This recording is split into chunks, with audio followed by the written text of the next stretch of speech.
It's Chris Smith time. Oh, hello, everybody. I'm Chris Smith, and today we're going to be talking about a little of this and that from November involving Broadway, theater, whatever. And I'm joined by Zane and Felicia. Oh, there you are. And of course, my good friend Blackie Humphrey is back here, lending support. I'm wearing my Wicked shirt today because what did you all think about the announcement the other day that Cynthia Erivo and Ariana Grande have been cast in the new film adaptation of Wicked, the hit musical from 2003, and it's based on that, and Wicked, The Life and Times of the Wicked Witch of the West by Gregory Maguire. And now it's finally going to be made into a major motion picture. So they announced that Cynthia Erivo will play Elphaba, the role originally played in the musical by Idina Menzel, and that Ariana Grande will play Glinda, the role played by Kristen Chenoweth and many others in the years past. Now, people were really happy that Cynthia Erivo would be playing Elphaba, but people weren't so happy about poor Ariana Grande, and including my niece, little Stacy.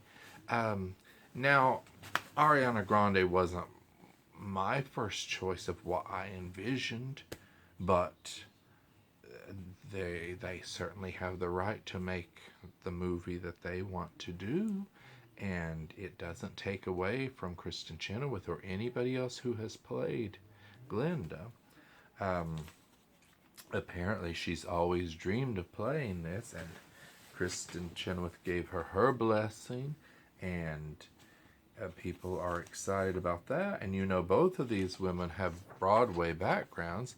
Cynthia Erivo has become a big star, was in the Broadway revival of A Color Purple, and Ariana was on in the musical 13, which was about 13-year-olds, and that was back in 2008, October to January 2009, and The Color Purple that Cynthia was in was from 2015 to 2017.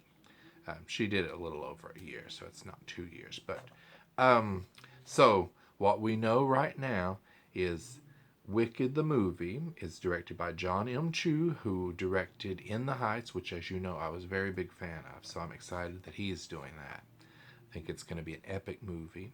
The filming begins in June 2022 in the UK on a new sound stages at Sky Studios in Elstree, England. And the release date is probably going to be sometime in 2023. We don't know for sure. So that's very exciting. And let me know down here in the comments what you all think about these choices to play Elphaba and Glinda.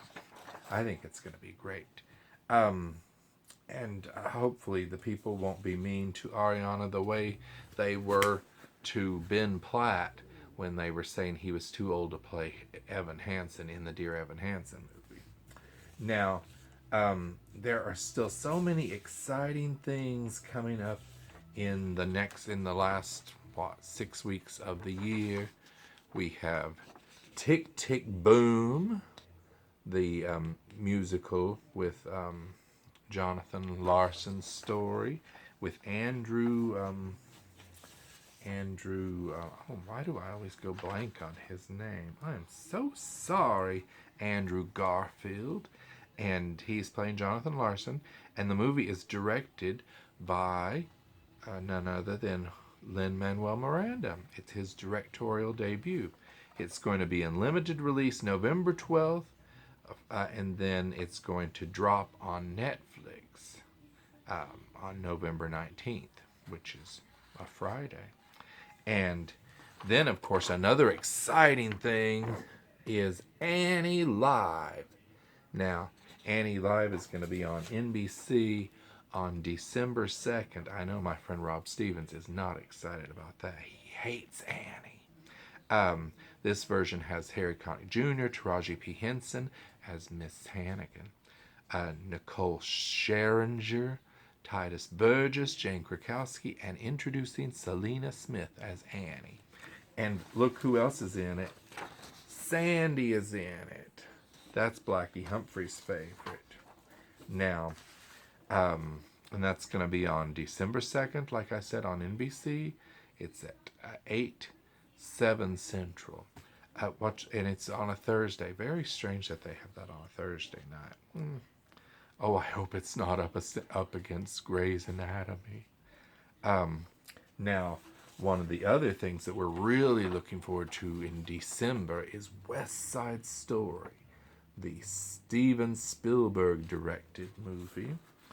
And it has a screenplay by Tony Kushner. Of course, it's based on West Side Story by Arthur Lawrence, Leonard Bernstein, and Stephen Sondheim, and of course Romeo and Juliet by William Shakespeare.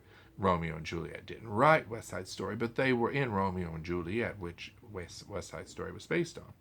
And this movie has Ansel Elgort in it, Rachel Zegler, Ariana DeBose, and Rita Moreno back, not playing Anita anymore, though. And Brian Darcy James is in it as Police Sergeant Krupke. Hey, Officer Krupke, poop body but crowd, jump body, jolly body, jolly body, jump body. It was delayed from December 18th, 2020 because of the great pandemic, and it's going to be in theaters on Friday, December 10th, 2021. And finally, another big movie coming out in December is Cyrano, starring Peter Dinklage. And you know what's exciting? It's directed by Joe Wright, and it's written by Peter Dinklage's wife, Erica Schmidt, based on her 2018 stage musical, which Peter starred in off-Broadway. I don't even remember that. I don't know where I was. It's opening for 1 week in LA on December 17th, 2021, which will beat the Oscar, the cutoff dates. And then it's going to go into select theaters January 21st, 2022, and in wide release February of 2022. So watch for those 4 big movies. I think it's exciting. And finally, what did you all think about the news that Broadway's Chad Kimball, who was in Memphis and was Tony nominated for Best Actor, he was let go from Come From Away. Oh, my nose is itching. Here he is from Come From Away. And he says that he was let go from the show because he's a born-again Christian. And what's strange, he had left New York during the Great Pandemic. He played his last performance on March 11th, 2020. Then the governor of New York shut everything down that March 12th, that dark day. And Chad and his wife had gone to Washington State, and I guess they were staying with her family or something. And many people in New York left the city because there were no jobs and everything was shut down, and it was very dangerous in New York and many big cities. So they were in Washington State, and apparently in Washington State, the governor there had orders that no one was allowed to sing in church services. Now, many churches weren't even open, and then when churches started opening again in person for in-person worship, it was like 25% capacity. So in November of 2020, Chad Kimball had tweeted, quote, "Respectfully, I will never allow a governor or anyone to stop me from singing, let alone sing in worship to my God. Folks, absolute power corrupts absolutely. This is not about safety, it's about power. I will respectfully disobey these unlawful orders." Now, he says that his tweets nobody ever sees. But of course, this caught fire immediately, and there was a lot of backlash toward him because he, people were saying he was anti-mask, anti-vax, whatever, and he says that wasn't the case. That he's all in favor of mask wearing. He was just saying they should be allowed to sing with their mask on while they're in church. So now he played Kevin T, one of the gay characters in Come From Away. He played Garth and others. And he's been in that show from February 2017 to March 11th, 2020, as I said. So he's been around this in New York for a long time. I saw him in a production of Into the Woods. He played Milky White, the cow. Oh, he was so good. And I saw him in... did I see him in Baby at the Paper Mill Playhouse? I can't remember if Chad was out that night. Several people were out that I wanted to see. But anyway, I saw him in Good Vibrations on Broadway. He did Memphis, got the Tony nomination. He was in Memphis from 2009 to 2011. And so he started worrying that he might not be asked back because he was getting a weird feeling from the producers. And he talked to one producer, and she was like, after the January 6th incident at the Capitol, and she said that everything that had gone on with the the conservative Christian movement, that there was just too much work to do. The production needed to focus on bringing the show back together and ensure people's safety. So he started thinking, and then they let him know just like a week or two later, after January 6th, that he wasn't being asked back. So he's suing for saying that he was let go for being a Christian. And what do you all think about it? I don't know all the details because I am not a producer. I'm not a lawyer. But to me, it's a little shady how his firing came down. I mean, what's his real crime? And I'm all in favor of masks. But I'm not going to say too much because I don't want to lose this show. It's Christmas time.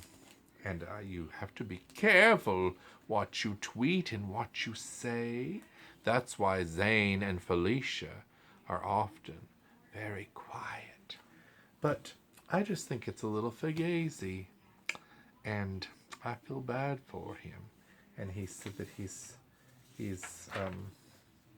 losing his job. He's lost his way. It's been hard. It's been depressing, but it hasn't destroyed him. I have turned to God to seek his mercy and wisdom. So I wish I had a whole table of people to talk with about this. So what do you all think? Blackie Humphrey, come forward and say goodbye to the viewers. Aren't I terrible? He was so comfortable, and I got him up to say hello.